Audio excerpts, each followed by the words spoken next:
everyone.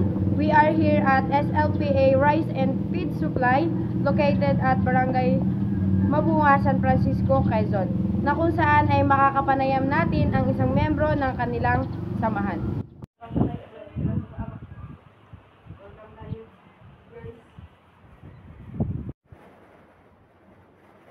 Ilang miyembro po ang meron dito sa samahan niyo po?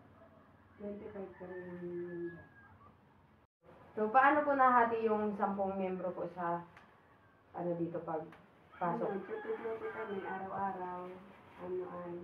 Tuwing Sabado at Linggo, 5 sa Lunes hanggang Biyernes, 3. Tatlo sila. So, ano ang tiyak na layunin ng negosyo sa loob ng susunod na taon? Ang layunin ng aming negosyo, ng aming samahan ay madagdagan ang aming paninda, malagyan namin ng grocery, tsaka madagdagan ang mendo ng aming samahan. So, ano po yung pangalan ng inyong negosyo at kailan po nagsimula? Nagsimula ito noong March 9, binuksan namin ito. Tapos, ang pangalan ng aming samahan ay SLP Mabunga Rice and Feed Supply.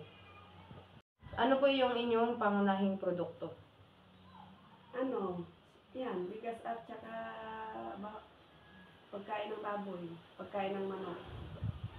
Sa pagtagal po ng panahon at sa paglaki ng kita, may posibilidad po ba na dadagdagan niyo po ito o dito lang kayo magpo-focus sa pangunahin po ninyong produkto?